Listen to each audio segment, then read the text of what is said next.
in the physical world with your eyes, you also have, and I don't know what the name of it would be, but you have a etheric counterpart to your physical eyes that also works in much the same way, that allows you to perceive things that are going on. However, some people will not experience this as something they see. For some people, it will be a very sort of visual sensation. For other people, it will be more a sense of just knowing. For other people, it will be more that you actually feel what happens. When you take this energy in, you'll feel, oh my God, I feel better. I don't feel as tired as I was long ago. So don't let the word visual throw you off. You may not actually see anything. It will vary. Everyone's energy system is slightly different. So we'll all detect energy in slightly different ways. Oh, cute. I want to share my birthday too. Energy system is slightly different. So we'll all detect energy in slightly different ways. The third core component of magic is vibration. You know, we've talked about visualization, we've talked about breath work. What I'm talking about when I say vibration, whenever you're invoking the angels, you're vibrating their names. Now, what vibration does is literally teach you to move and direct energy. One of the first things we learn in magic is you vibrate the name that's associated with the pillar that you're trying to, or the sphere that you're trying to put energy into that part of your body. So for example, if you're vibrating the sphere that's in your throat, about where your throat chakra is, you want to feel that area of your body vibrating. If you're doing it with the one in your chest, you want to feel a vibration about where your heart is. If you're doing it with the one in your pelvis, you want to feel this vibration in the very core of your pelvis. If you're doing it in your feet, you want to feel it in your feet. It's like that saying, where attention goes, energy flows. When you vibrate into a part of your body, not only are you moving your attention there, you are very forcefully moving energy there, because that's what sound waves are also. Sound waves are energy. So you are moving energy in the form of sound waves into your body. Later on, you learn to also do this outside your body. When you are vibrating energy, because your consciousness is not confined to your physical body. You know, we are used to thinking that this is us, we're in here. But we aren't just in here. Yes, we are in here, but we are also out here. Our consciousness extends beyond the perimeters of our body. Whenever we're vibrating the angel names, we are learning to move energy to places outside of our body. So think of these things: breath work, visualization, vibration. Think of them as being like a steering wheel, fuel, and directions for where you're wanting the energy to go.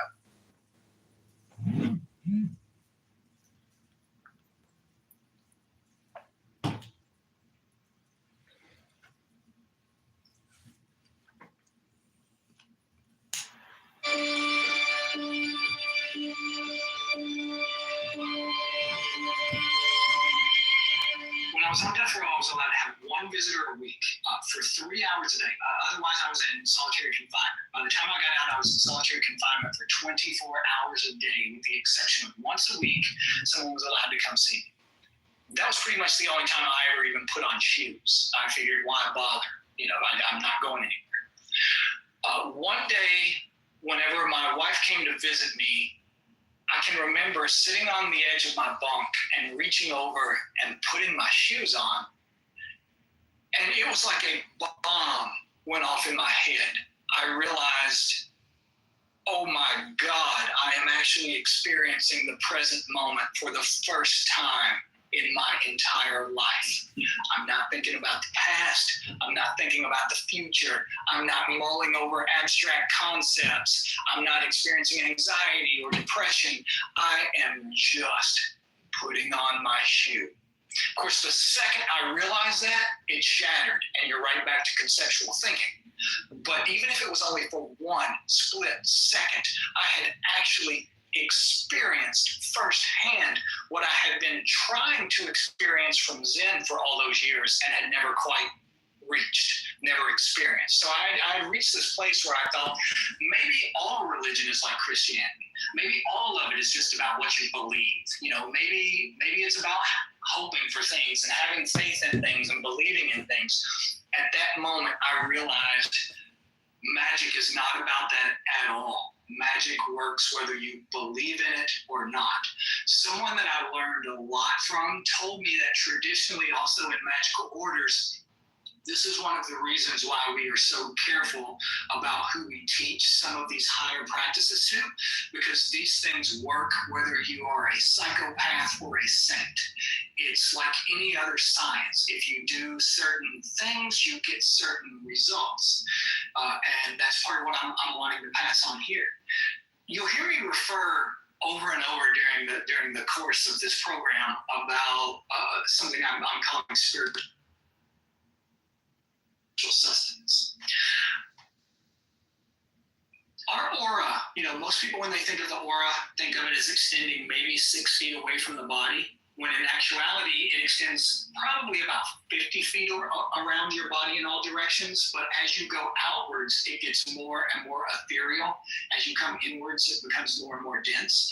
Whenever you're doing a ritual like the lesser banishing ritual of the pentagram, or even the lesser invoking ritual, or any invoking ritual where you're invoking angels, keep in mind that even though you are using breath work and visualization to see this angel expand in front of you, and you're trying to make it as vivid and as dense and as bright as you can possibly make it, and it seems very much like you are doing something external to yourself because it's something outside of your body, keep in mind that you are still doing it inside your aura, because if your aura extends 50 feet away, then this angel that you have just invoked, even though you perceive it as being outside your physical body, is still very much internal because it is inside your energy system. So this is one of the reasons also that we are one of the things we want to do is train ourselves to keep our minds, as much as we possibly can, focused on things that raise our vibration, that lift us up. And this does not necessarily mean what people call spiritual bypassing, where we just refuse to deal with anything negative. That's not what I mean at all. But what I am pointing to is your thoughts will determine the direction of your life. To an incredibly large degree. What you find yourself focusing on the most will determine what direction your life takes, whether you move forward, whether you make progress, whether you're making advances, or whether you start to stagnate, degenerate, get into more and more fear. If you've noticed, the more things you find to think about that you're scared of, the more things you will continue to find that you're scared of. Every single thought that we have creates what's called a thought form. It is a shape that is sort of stamped into the astral or etheric level of reality. We're breathing, we're visualizing things, we're thinking about things, we're putting energy into what we're thinking about. When I would do classes, beginning classes, I would always tell people, like, this is why they tell race car drivers when they're training people to drive race cars, they say, don't look at the wall. Either look at your instrument panel or look at the other cars on the track, because if you stare at the wall, eventually you're going to drive into it. This is because your life is going to move in the direction that you focus your energy on. Every single thought that you have is you injecting energy of some kind into your aura and into what will eventually manifest as the physical world that you experience. The more you focus, you can't fight fear. You can't fight negativity. These are not things that you can battle against and deliberately force out of your life or force out of your head. I have a lot of people say, whenever they're meditating, they still have thoughts come into their mind. Well, some forms of meditation, you are meant to think, but you are meant to train your thinking to be able to stay focused on what you want it to stay focused on, not to drag you behind it like a horse that's dragging a rider that's fallen off of it. So you want to train your mind to take you in the direction that you want your life to follow. You surround yourself with things that inspire you, that motivate you, that fill you with whatever sensations, emotions, and energy you are wanting to have in your life, instead of dwelling on things that fill you with despair or fear. Because if you focus on those things, then that's the path your life is going to take. And one of the things you're shining brightly, so inhale and see her beneath your feet. Hold it. And we're going to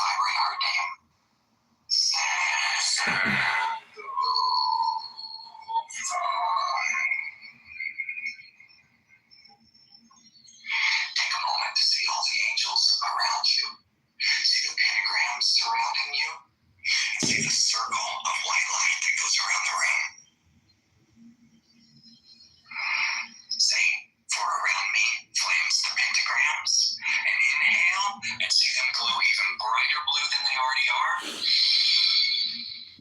Hold it. Exhale. And now we say, within me shines the six-rayed star. And as we inhale, see a star, a six-pointed star, right in the center of your chest, made of two interlocking triangles. The upward pointing triangle is red. The downward pointing triangle is blue. It represents the complete balance of all the elements within our temple. Focus on the hexagram, that six-pointed star in your chest, and we're going to inhale and see it glow even brighter. Inhale. Hold it. And exhale, the air goes out, but the energy stays in. Focus on the line of white light, the circle of white light surrounding the room. Inhale and see it glow even brighter light. Know that you're putting even more energy into it. Inhale. Hold it. Now with your arms still extended, turn your palms facing upwards and envision yourself hooking your hands into that white circle around you. And almost as if you're doing a jumping jack, bring your hands together, palms together above your head, and envisioning yourself pull that circle of white light with you so that it closes like a dome above your head and completely seals the top section of the room. Now stretch your arms out to your sides and do the same thing. Hook your fingers psychically back into the circle surrounding the room and close your hands, bring them down to your waist, envisioning that you're closing the dome beneath your feet. So that now, not only have you drawn a circle of white light around the room, but you're inside a sphere of white light, completely encases the temple you've created. You truly are now between the worlds. We're going to inhale and see this sphere of light glow as bright white as we can possibly make it glow. Inhale. Hold it. And exhale. The air goes out, but the energy stays in. You're now standing between the worlds in a sacred space that you have created. Even at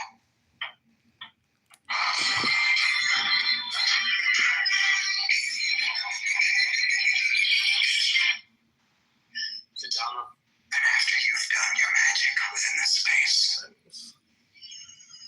you've left and moved on to the rest of your day, this energy will still linger. It will still leave traces behind. You have blessed the space that you're in. You've cleared its negativity. You've created a temple to magic right where you stand. I do. Put in. After we had done whatever practical magic we were going to do in this space, we would then slowly begin to come back to a normal state of consciousness.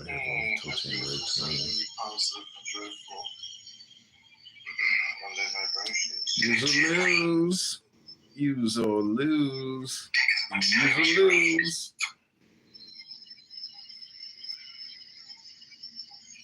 There's no need to rush or push.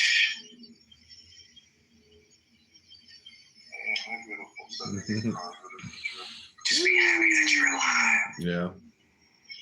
Let the thrill, the excitement, the amazement of the fact that you are now a magician. I'm trying to bring back. Let that flood through you. Yeah. Savor it. Welcome. Know that you now have the power to shape your life I was talking about. to be whatever you want it to be. I was thinking Miami.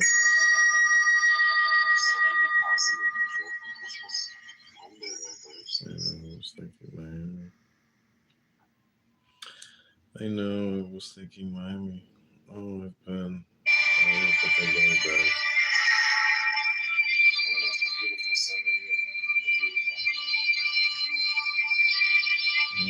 So when we're doing magic, the three core components, the three things we have to master, what we're working with, are breath work, visualization, and vibration. To me, by far the most important of those things was the breath work because it dictates your interaction. I have to deal with new tenants though.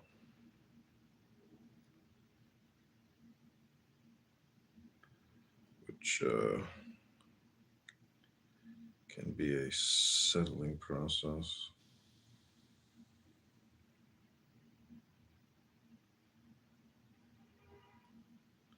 Which can be a settling process.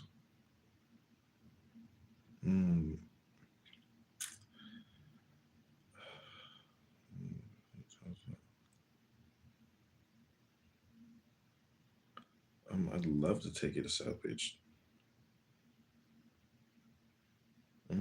South Beach. I'd love to take you to South Beach. If you can go.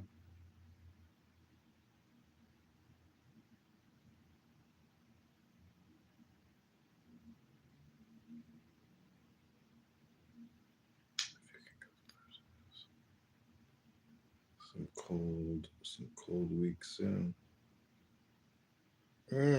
If you can go Thursday through Sunday, some cold weeks soon.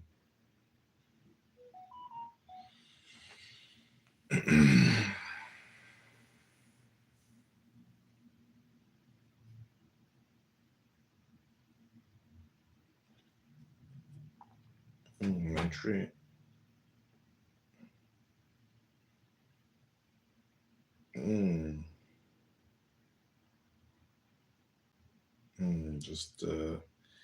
Just drop at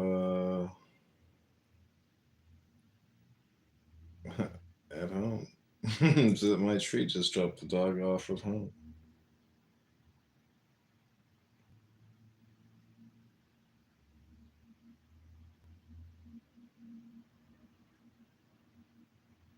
I love Christmas. What are you up to today?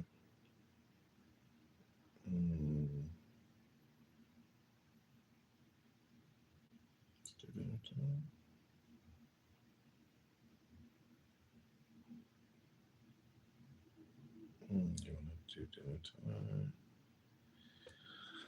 Okay, so yeah, let's finish that. We finish that. You enter this space. She's wearing a very pale brown robe, shining brightly. So focus on those things, that's the path your life is going to take. One of the things you're trying to do whenever you're doing magic is you are literally trying to crystallize your aura. Like most people, they think that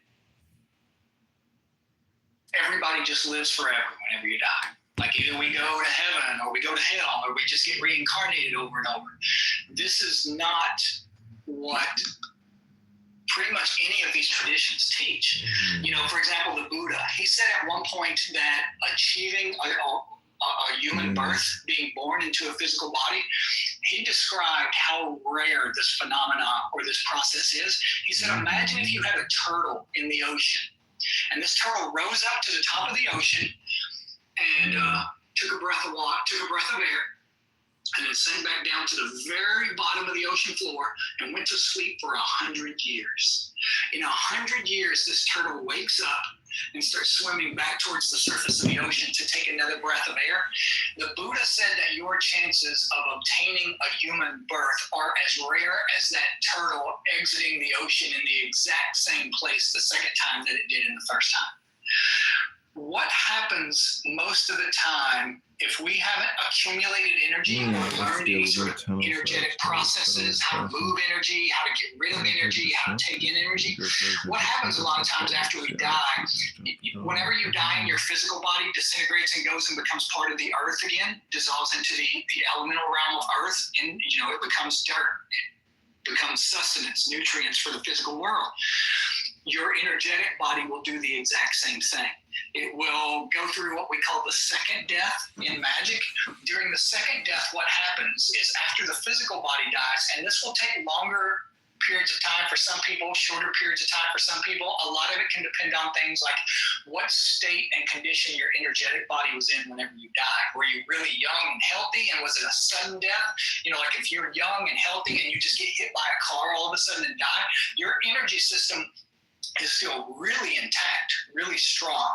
So it's going to take longer for it to go through the second death than someone who is, say, 90 years old and they've been in a steady state of declining health for several years and they gradually just sort of peter out and die. Their energy system, whenever the physical body dies, is going to be really weak. So it will disintegrate relatively rapidly. They'll go through the second death pretty quickly. One of the things you're trying to accomplish when you're doing magic is the crystallization of your aura, so that after the physical body dies, you do not experience the second death. You have created a vehicle. Now, this vehicle has different names in different traditions throughout the world. It is usually considered the highest and usually most guarded practices and traditions, no matter what genre or whether you're looking at something in the East or the West or whatever it is. For example, in Tibetan Buddhism, they call it the rainbow body practice. The ultimate thing that you are wanting to gain control of your aura for is not parlor tricks or not even, health, but you are looking to survive the process of death. You are creating a vehicle that will provide a home for your consciousness after the death of the physical body, so that you can go on continuing to exist on all these different other levels of reality.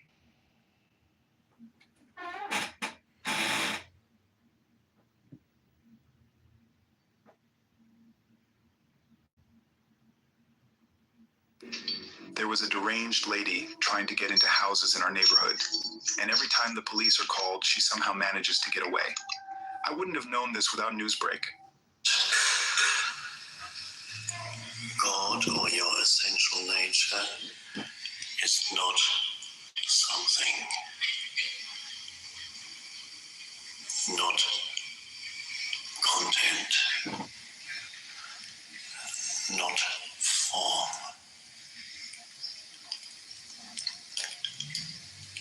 The best description through words is to say not what it is not. And then you are left with what it is, which cannot be named, but can be known, but cannot be known conceptually, because every concept is again a name and a form. It can be known simply, easily, in the silent space of stillness, which is in everyone. Underneath the mental noise, no matter how heavy and turbulent the mental, emotional noise may be, no matter how heavy the egoic sense of self is, in everyone, as the essential nature, is the stillness of pure consciousness, your essential nature, the essence, your essence, not separate from the essence of the universe. Oh, right. Are these just words? Yeah. Oh, the words. Yes, the words point to that. They cannot encapsulate that. They cannot explain, not even attempt to explain. Your face. If a question arises in you that says, please explain a bit more, I don't quite get it yet. It is not possible to. These are pointers. The analysis of pointers is pointless. But the mind wants to have content, so it will ask questions about the pointers instead of allowing the pointers to point. It wants to analyze the pointer, the signpost. Let's look at this signpost.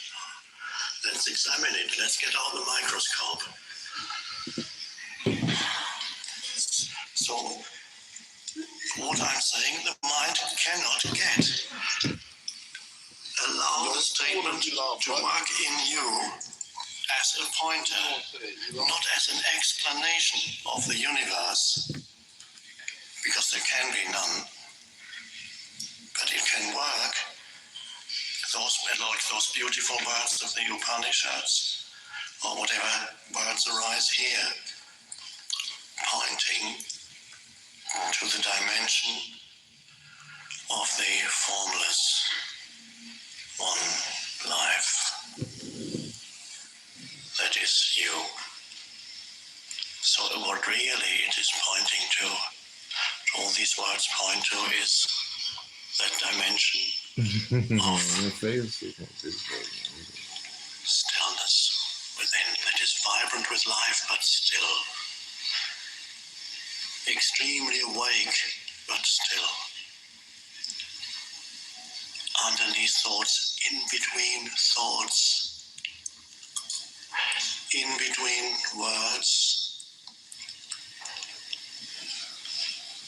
is the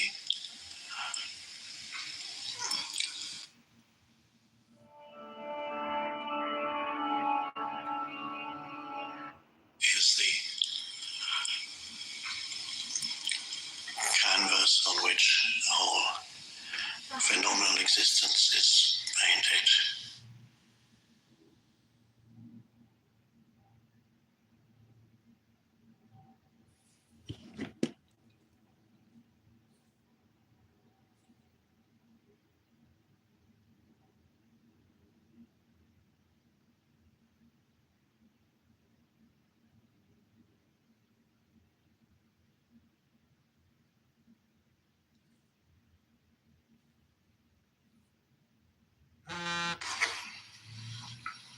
Hi guys, I just want to say first, thanks again for joining me for another video, and I hope you guys are somewhere safe and that you weren't harmed by all the storms that passed through the south last night.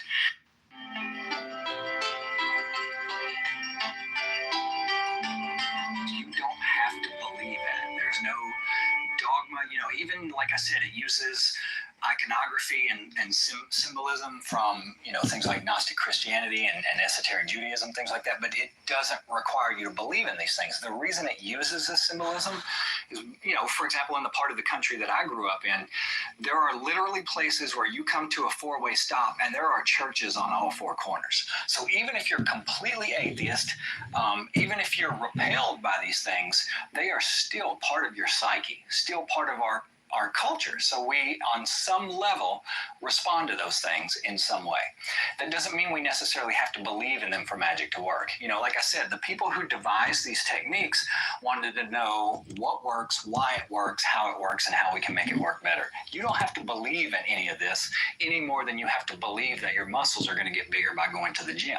I'll hear a lot of people say, I don't believe in magic. And I'll think, well, actually what you mean is you've never tried magic, because it doesn't require belief. If you had actually tried these things, invested time and energy into attempting to do them, you would see that they actually did work, that it's not a process of belief. The way that, I guess one of the things that was so hard about Eastern traditions like Zen was you focus almost entirely on staying in the present moment all the time. That is really, really hard. Once you actually start trying to do that, you realize how out of control your thoughts are. Our thoughts chase themselves around like a dog chasing its own tail all the time, from the time we get up until the time we go to sleep. And a lot of the Eastern traditions deal with almost wrestling against that. Every time you realize you're doing it, bringing yourself back to the present moment, over and over and over. For me, I didn't get a lot of results out of that. I never found myself in the present moment more than I was whenever I started the practices. Ceremonial magic, on the other hand, what it does is it doesn't really address that at all. Instead, you're dealing, like, for example, on energy circulation practices, where you're circulating chi through different parts of your body. You're trying to energize different energy centers that run down through your spine. Doing that, as a side effect, you become more and more present. And I didn't even realize, a lot of these practices, say, for example, the lesser banishing ritual, the pentagram, when you would learn these things traditionally, the organization, the order, would give you these exercises and they would not tell you what they're going to do. They would not tell you what they're for. They would say, go practice this for a year. Come back and talk to us then. And if you're interested in learning more and going forward, we'll talk about it then. Whenever you came back, they would say, okay, well, what did you experience? That's how they would know if you had actually been practicing them or not. So I would practice these techniques, the middle pillar, the lesser banishing ritual, the pentagram. And one day, while I was in prison, I bent over to tie my shoes, and I realized, without even trying to do so, I was in the present moment. And it was almost like an atomic bomb going off, because it was for the very first time in my life I realized, oh my God, I'm completely in the present moment. Of course, the second you think that, it's shattered and you're back to thinking or whatever. But it was, even after years of Zen practice, it was the first time that I had truly experienced that, and it was due to ceremonial magic. So one of the techniques that I use, the analogy I used earlier about flushing yourself out like a cup of water, this is a technique that flushes our thoughts out. If you have a song going through your head over and over, or if you're reliving an argument you had with someone a year ago, if you're, obsessed over something that you can't get out of your head, this technique is good for that as well as just general meditation purposes. It doesn't have a name. I usually just refer to it as the prison cell meditation. But if you're interested, I'll do that. Is that okay? All right. You start by closing your eyes, and then you envision yourself in a prison cell, standing in the center of a cell. Everything is white. The walls are white. The ceiling is white. The floors are white. The only thing there is in this cell other than you, on the back wall, is a slit of a window.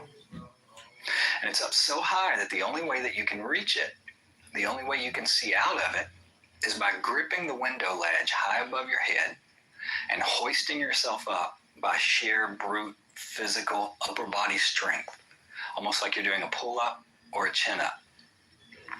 So you want to bring as much tactile sensation to the visualization as you possibly can. You want to feel it as much as you can. So picture yourself walking to the back of this wall, pressing yourself against it, reaching up with your hands and gripping the edge of that windowsill with your fingertips. Try to feel what the back wall of that prison cell would feel like pressed against the side of your face, pressed against your torso. Feel the coldness of it, the grittiness of it. And as you start to lift yourself up off the floor using just your arms, try to feel what that would actually feel like. Feel the muscles in your shoulders. Feel the muscles in your chest, in your abdomen firing, tensing as you're pulling yourself up. Try to feel what the wall would feel like as you scrape against it, lifting yourself slowly by sheer strength. As your eyes crest over the rim of the window, white light bursts through the window, floods through the window, and obliterates everything. The cell, you, everything, until there's only white light remaining. Do it again. Press yourself against the back of the wall, reach up with both hands and grip the edge of the windowsill. Feel the muscles in your chest, in your abdomen, in your shoulders, tensing as you start to lift yourself up. Feel the wall scrape against the front of your thighs, against the side of your face, as you hoist yourself until your eyes go over the edge of the window frame, and then white light comes flooding in through the window, obliterating everything. You, the cell, until there's only white light. Once more. Feel yourself pressed against the wall. Raise your arms. Hook your fingertips over the window ledge. Begin to raise yourself slowly up by sheer strength, feeling the muscles in your shoulders, your chest, your torso, straining as you lift your body weight, Feel the wall of the prison cell as you scrub against it. And as your eyes go over the edge of the window frame, white light comes flooding in, obliterating everything. And this is one of those things you can do for as long as you have time. You can do it 5 times, you can do it 10 times. The longer you do it, the more effective it is. And it gives you something to work with, in your visualization instead of just trying to stay in the present moment, which is really, really hard.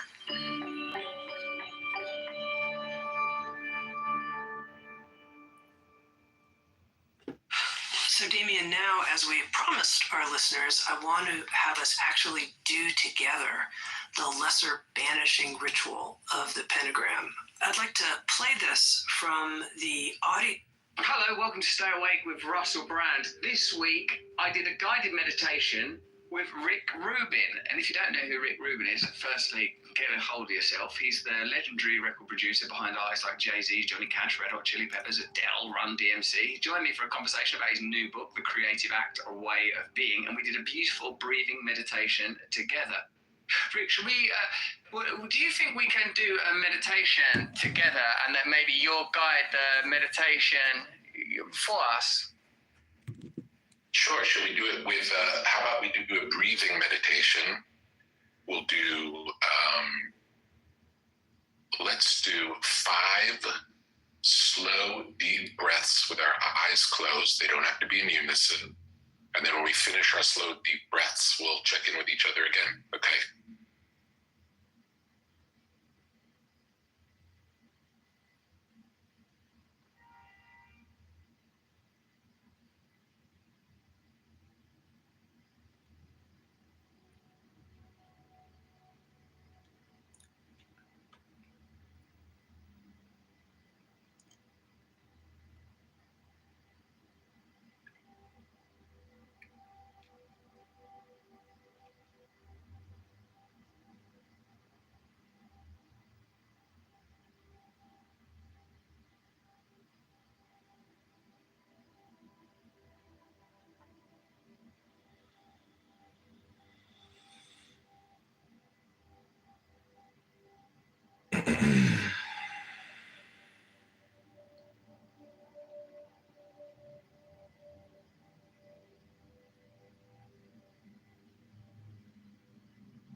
Beautiful.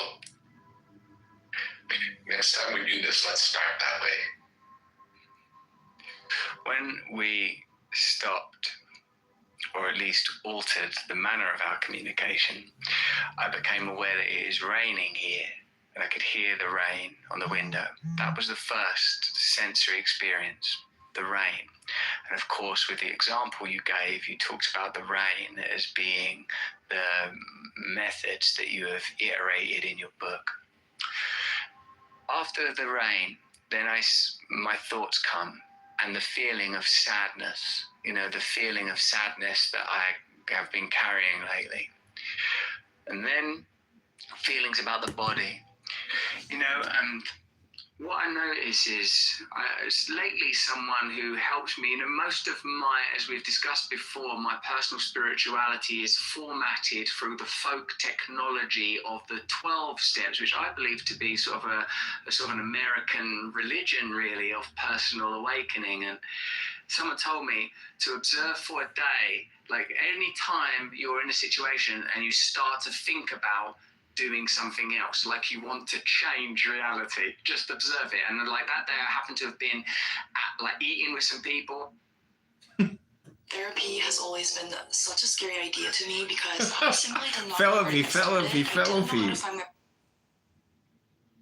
restrictions and you're getting life back going again and getting practical steps done. Do you have any favorite Shem angels that have stuck out for you? I usually Every time I've used them, I use all 72 at once. I've been focused on one at a time for like practical purposes like that.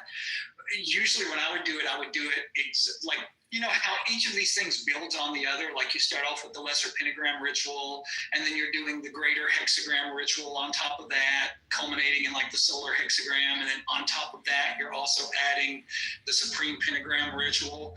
And then I would go through adding all of the angels, like the 4 angels of the elements, and then the 10 of the tree of life to kind of compensate for I use those instead of the 7 planetary ones, just because from my own experiences, the angels of the tree of life have the same properties and qualities that the planetary archangels do, but on like a higher, more exalted, purified level. You know, like the planetary energies have both a vice and a virtue connected with them, whereas just from my own personal experiences, the angels of the tree of life, they're that same energy, but without the vice aspect of it. So I would use those. And then I would invoke the angels, or the archangels of the constellations of the zodiac in another ring outside of those. And then in another ring outside of those, I would do the 36 angels of the deacons. And then in another ring outside of those, I would do the 72 angels of the Shem operation. And then in another ring outside those, I would do the 15 angels of the fixed stars. So by the time you go through this whole ritual with the pentagrams and the hexagrams and the supreme pentagrams and all of these angels, it would usually take me anywhere from 3 to 3.5 hours to go through at one time. And during the height of my experimentation with this, I would do it sometimes 3 times a day. Wow. Yeah. When you're using magic that way, it really becomes more on the level of an initiatory, doesn't it? Yes, it's like you're building momentum. Yeah. Like taking a start. It's something a lot of people don't realize is the amount of time sometimes we'll spend doing these rituals. That's sort of one of the open secrets. One of the first things people started realizing when I started talking to publicly was they're like, wait, you're doing the middle pillar more than like 3-4 vibrations each? It's like, oh yeah, I've done middle pillars that have lasted, you know, I mean, in the portal grade, my teacher at one point said, well, every Friday now you go in to the temple at sunset after fasting all day and you do this battery of work till sunrise. And I was just ordered to do it as part of my work. And I just said, okay, let my girlfriend know. She was not pleased. But that was my Fridays for the next 8 months of my 18 months in that probationary portal grade. And yeah, no, it works. It works if you work it. Yes, that's where the real growth and development happens. When you push it like that, you know, I always compare it I always say it's like lifting weights. Like when you go to the gym, like if it's not hurting, if it's not uncomfortable, if you're not pushing yourself a little further this time than you did last time, then you're not getting stronger. Yeah. Same way with magic. You have to push the envelope a little bit every time you're doing it. And sometimes that means, you know, doing it for more than 3 or 4 vibrations. Yeah. Amen. Damn. It is such a treat, such a delight to talk to you both and talk magic with and all this stuff. It's crazy. When I first hearing your story and then paying attention to what you were up to and hearing you talk a lot, it was a lot of us in the occult community who had the benefit of getting to go through orders or temples or whatever, have teachers all that time.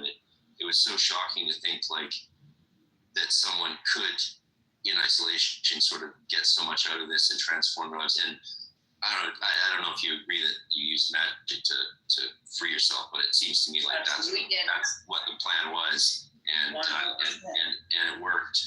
I mean, 100%. You probably had a few musicians helping you. And it's crazy. It's kind of one of the teaching moments of doing it. You know, I had nothing to rely on but magic, so it forced me to take it further than I probably would have if I were just out here in the world. But one of the things I always look at that was kind of a teaching moment for me was whenever I did really buckle down and start to use this to get myself out of prison, the thing that we would say every day, you know, how you're basically pulling in as much energy as you possibly can and then stamping that energy with an intent before releasing it to do whatever you want it to do. Like the statement that I would use to kind of program the intent into it, I would say, let me be home, free from prison, living happily with Lori. Let it come about in a way that brings harm to none, is for the good of all, and in no way let this reverse or bring upon me any curse. And then I would release the energy. Well, it happened exactly like I was saying. I didn't say, let me get found not guilty. I didn't say, let me get a new trial. I didn't say, let them catch the person who actually did this. I just said, let me go home. And that's exactly what he gave me. So one thing I learned from that is be very specific when you ask for what you want. Yeah, boy. You got what you wanted. Yeah. Might have added a few footnotes. Exactly. Yeah. Well, we're doing it now. Yeah. Doing it now. Yeah. We've been doing magic for, all these years for his exoneration and to, literally put this case to rest, find out who did it and all that. And now we're up against, we have a hearing on June 23rd to present this evidence. Thank you. Thank you. Am I crazy here, or do most people sort of feel like we all know who did it? Like, I'm not wrong. Am I wrong for that? I don't think you're wrong. No. I do think different people sometimes disagree. Like some people are like, no, I know it was this guy. Other people are like, no, I know it was this guy. So there are a few different like opinions, but it seems like that Hollywood movie actually he had it figured out. Like they were like, we need to cast a suspicion on someone. Let's indicate this, and it was like, the languages, the techniques aren't formatted in step 1, step 2, step. Like I'm learning the Lord's Prayer and the Beatitudes in Aramaic, but it also comes with, I think teenagers probably have some trouble ever imagining anything but immortality for themselves. They seem to believe that they're indestructible. I mean, I was the same way.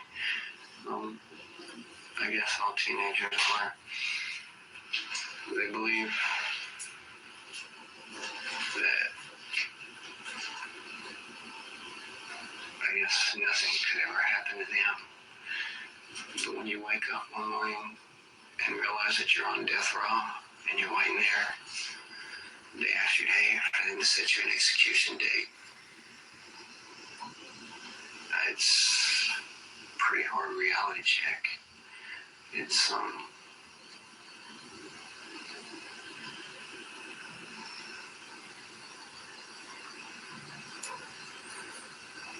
think you realize it's a pretty harsh world.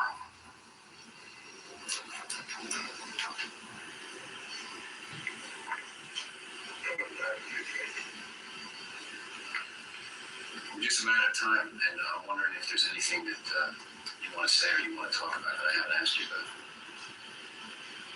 Not that I can think of. Pardon me? Not that I can think of. Okay.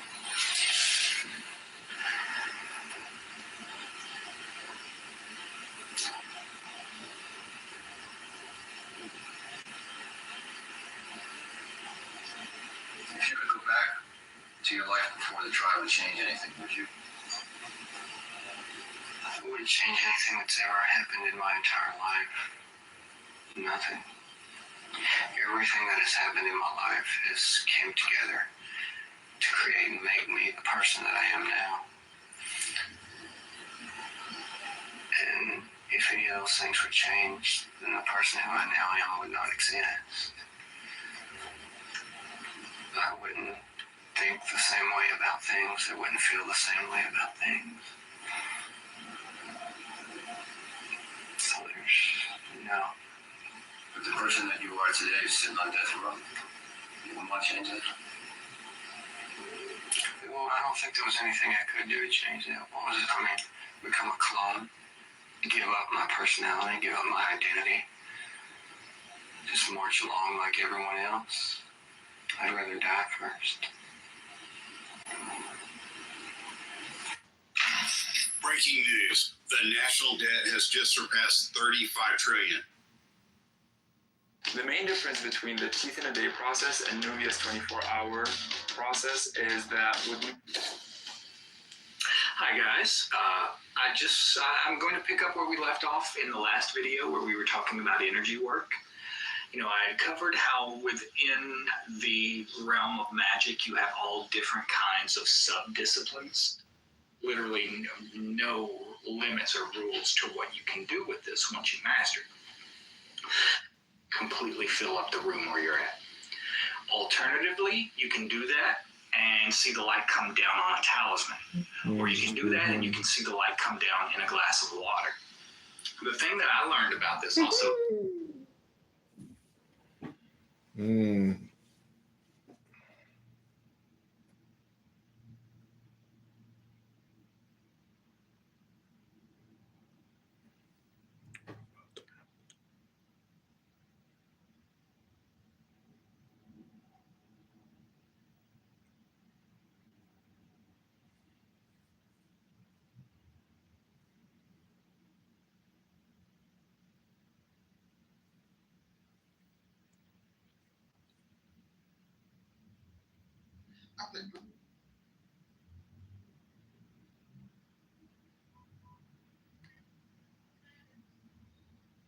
it's not crazy, it's just imagination.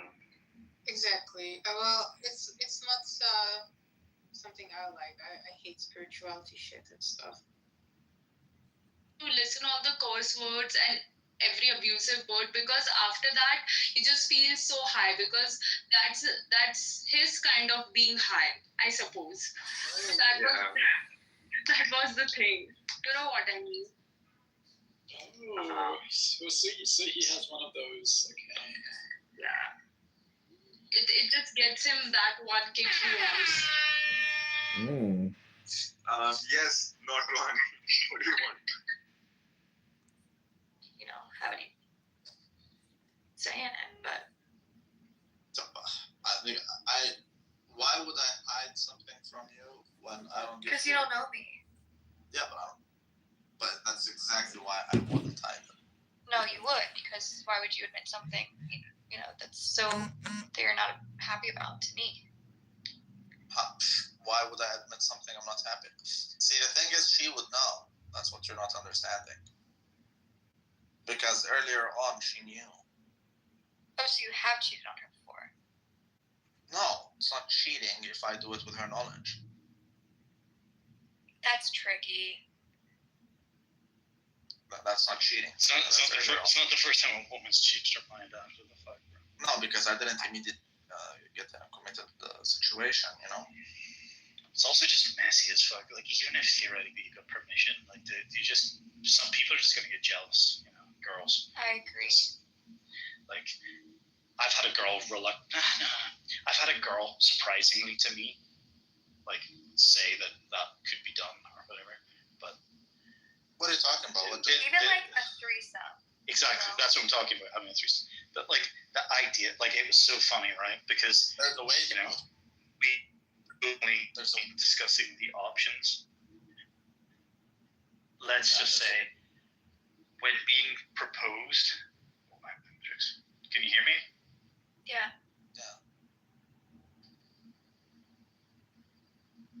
In the Matrix? Oh, you're good. All right, okay. I don't know. I got the red bar. No, basically, when it was like, it was a girl telling me that she would allow me to do whatever I want with anyone or whatever, you know, I could invite. It was quite a naughty thing for someone to suggest. But it was so funny that when I raised the question about, like, for example, where I was going to come, and then just watch her switch and get very possessive. And I was like, and I knew while it was fun and blah, blah, blah, it's like it would never happen. And in general, the whole thing. He had to change his position before he could come. See how quickly, like, you could do one wrong thing, bro, and then it could be the end of your actual relationship. Fuck this third side piece or whatever, right? It could just be all sorts, you know? Dude, that's right, dude. Imagine your girl watching you fuck someone else. and she in the middle of this decides, do you know what, actually, you know, maybe he's fucking her. Maybe he looks like he's fucking her better than he fucks me, and then she gets jealous or something. Bro, Or no, I'm even thinking like after the fact, thinking about it, like dealing with it after. That's what I'm talking about. Yeah, whatever. Exactly. Like a month or two later, just thinking, oh my god, he actually had sex. How did I allow that? You know, like I don't know. And what about this is inexperienced, Randy? You're literally Doc, just give it a minute. one person. You're talking to your friend who's 38. Nigga, it shows me that he's never been in that position. Motherfucker, I never followed through that. I don't want. That's what I'm literally saying, nigga. I'm not saying you should. I'm saying I'm saying that while it was hot in the moment, put it at the end of the day, the girl saying that she would allow me that, essentially she's submitting to me. That's what's hot, right? She'll let me do what I want. But the reality, as much as that's hot in the moment for her to say that, the reality of it, if you actually went through with that, even if it was to occur, right? Because it would have to be the right circumstances, the right person. It's not just going to be with anyone, right? Her and I would have been very selective. And then the third person also has to be on board. So like this is like making the planets align. It would be such a rare thing anyway. But the reality is that, as Elle's saying, the amount of things, especially even the post processing of it all, you know, like dude, could affect things, you know. Yeah, that's so. I think that's the most important thing. But even she's saying that because she had an experience with a man who was incompetent, and that is why she felt bad about it afterwards. That's what's happening. Look, what this girl. That's not happening at all. What this girl told me was that the reason that she would even kind of allow it is because that she was just confident that I would still be. Nigger in the audience. That's right. Just interrupt. Kick this nigger in the audience. You're right. You never had the experience, so you don't know what you're talking about. Can you kick this nigger in the? Dude. This nigger. He said, "Kick him, kick him." Bro, I'm telling you, I'm bringing the word back. Like, who on Clubhouse did it more than me in 2024? Answer me that question. What are you doing? I was just kicking it, you know, thinking about Christmas coming up in 2 days. Well, I just created a new room. It's called "Kick 'Em Off the Stage" in the Comedy Store. This is funny. I would never exist. You would always kick me off the stage. I would get that for sure.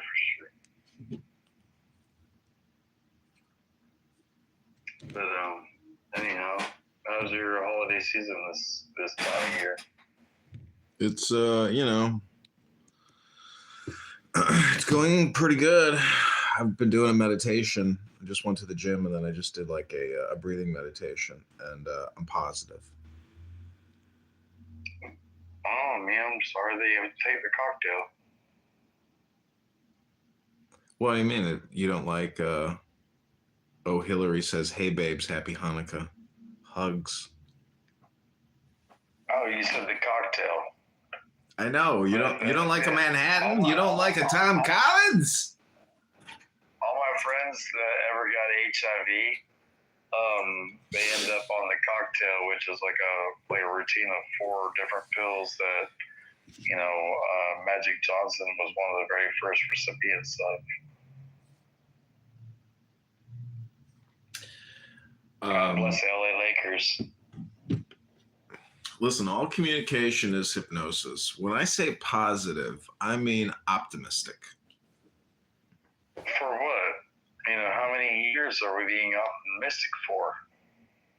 For infinity and beyond. Okay, Buzz Lightyear, what the fuck do you mean? I mean, if you know, you know. If you don't know, then you do not know. But those who say they know do not know. And those who know do not say. Hey, Pejman, you speak Farsi down there? Pejman, you speak Farsi down there? Farsi? دلم برات خیلی تنگ شده Pajman Salehian. Not everything that glitters is gold. I hate that song. Do you like I just really don't like it. Do you like CCR? Because they're one of my favorite American bands. Creedence Clearwater Revival? Yeah. You know, once a year I go to Wani Fest, right? Yeah, I think I've heard you say that. And you know what Wani Fest is? No, I don't know. It's a fest. Yeah, it's the Swanee, you know, like way down, like Swanee River. Way down the Swanee River. Like out, like the Florida, like national song or whatever the state song is. But right down where those rivers are, there's a music festival part. And it's got 3 stages, and each stage can probably, the 2 minor stages, maybe like 5,000 people per, but the big stage, you can get like 15,000. And like you get to go out there with your, like if you go to a primitive site, you can camp for Friday night, Saturday night, and you leave on Sunday. But Friday, Saturday, and Sunday is a 3-day music festival, and like on all 3 stages is a Southern rock festival that's put on by the Allman Brothers. Like it goes on for 3 fucking days, and like you're camping the whole time, and like people that come around like, hey, would you like to hit an acid? And you're like, yeah. And next thing you know, you're following them to a new stage, and you're like, I've never heard this band. It's awesome. Hey, did you ever have almond cake there? Never. I don't do DMT. No, I really have never done DMT. No, neither. I refuse. I've never seen it. I've never heard anybody ever discuss it. Well, DMT is a compound, a chemical compound within like every living organism on the whole planet. Plants have it, humans have it, it's in our brain. But when people do the experience where they smoke DMT and shit, like they talk about like, oh, I had this experience where I felt like I lived it, you know, a whole nother life for like 4 months, and then I came back and only 15 minutes passed. You know, for me, I think that the problem is like they took DMT and like caused a chemical reaction, like what you're supposed to have when you die. And like because they weren't actually dying, they had to come back from the DMT trip.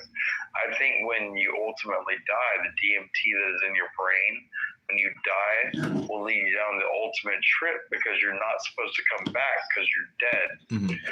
And you'll have ultimate enlightenment.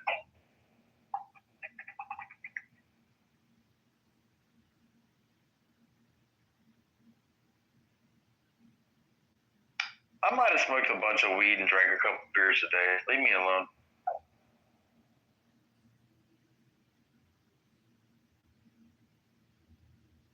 Still, get back to the question Roger asked.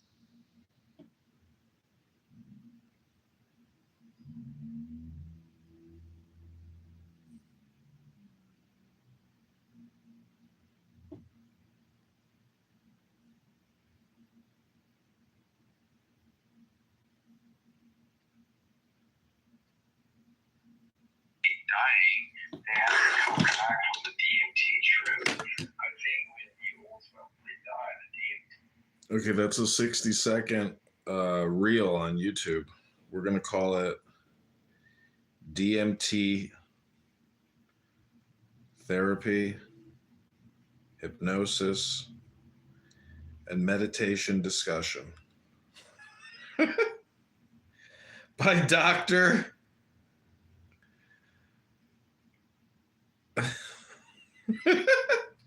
by Dr. No, I told you I've been drinking Miller Lights, man. You got to give me a little leeway. Oh, Scott's here, my co-producer. I hired Scott to work on my podcast. Wait. Eat the cocoa, bitch. Rachel's here too. Savage, if you want to come up and say anything. This is the Adrian Dittman Show. Scott, welcome to the room. Welcome, Rachel. The purpose of this room is to try to contrast Dr. Steve Appel and many others on this app who are big screamers. So let this room be a room of peace. Steve's version of atheism is so moot because, like, you know, you press him on any of his points, he can never, you know, actualize anything that he fucking means. So Steve is easy to repel. Uncle Steve.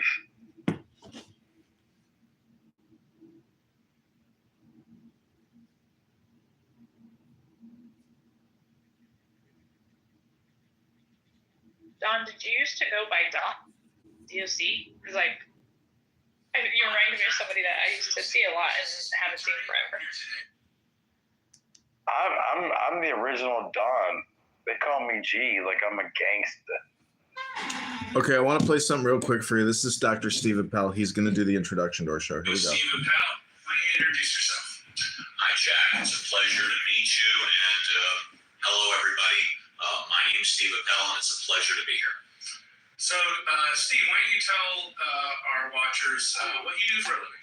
I'm in workers' compensation. I've been in workers' compensation for about 30 years. I'm a wannabe lawyer from California that doesn't know that's on the ground. In the SIU, that's Special Investigations Unit.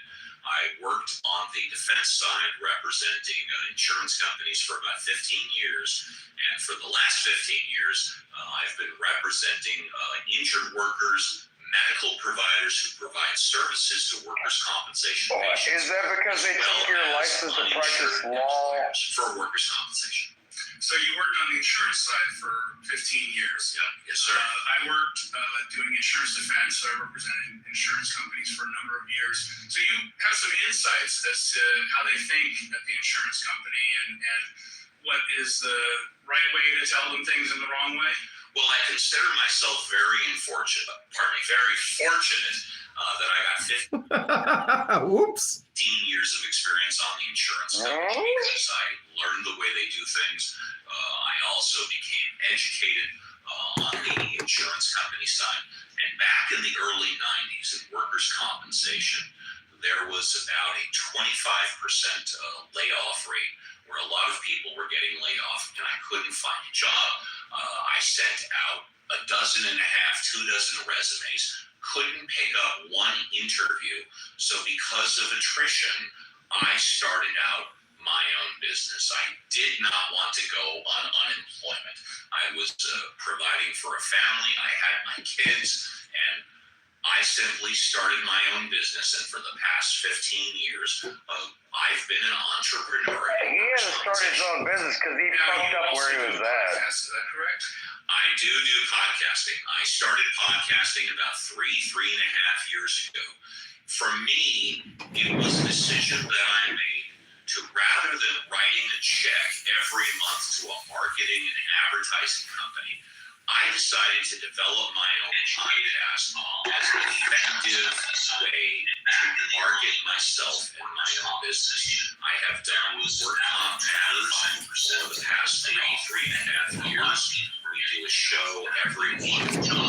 It's been on Facebook every week. It's also on YouTube, Libsyn, Spotify, all of the major things. And then recently, in the past 3.5 months, I've branched out from simply the workers' compensation, employment, labor, employees, employers, and independent contractors to other areas of podcasting. But my base is, pardon the pun, based around employees, employers, and independent contractors. And it's workcompmatters.org. You can also get Steve Appel on Facebook. My question is, why are we still listening to this fucking dumbass? Like, he's saying something I give a fuck about. That's from 4 years ago. Because I'm just trying to do like a marketing. Well, you're talking about, like, you know, dumbass demossery. I can tell that he's not talking about shit. You know, why are you pushing this on me so I have to listen to people that are talking about shit like it's shit? You cannot stop this, Mr. Doctor. Look, I don't even know what this is. It's the end and the beginning. The many becoming the few, becoming the one. Look, if you're not going to start making sense, I'm just going to have to put this thing back on. Tell me, Mr. Doctor. All right, look, my name is Dr. Stephen Strange. You are a doctor? Yeah. You understand the laws of nature. All things age, all things die. In the end, our sun burns out, our universe grows cold and perishes. But the dark dimension, it's a place beyond time. You came to be healed, as did we all. You ever wonder how she managed to live this long? Saw the rituals in the book of Cagliostro. So, you know, he's not the destroyer of worlds, Doctor. He's the savior of worlds. No, I mean, come on. Look at your face. Just how good can his kingdom be? You think that's funny? Not that. What's funny is that you've lost what's living. I am a destroyer of worlds. This, Mr. So, I mean, we can talk about anything you want to talk about. That's the introduction. Steve Appel helped introduce us. Scott, how's your day today living in the sober home facility?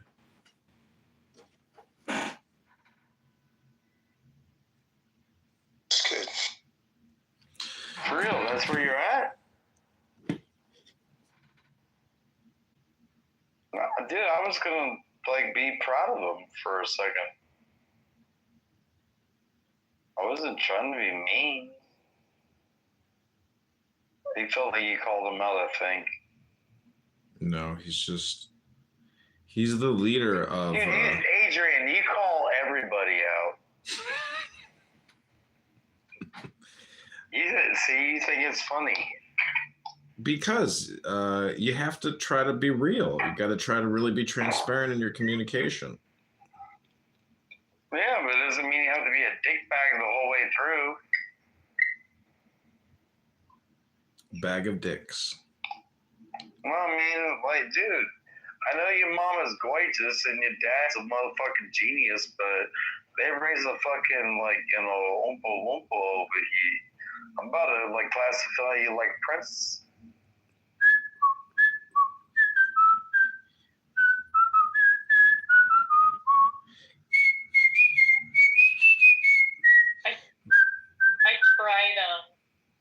I tried talking to Karen Stone about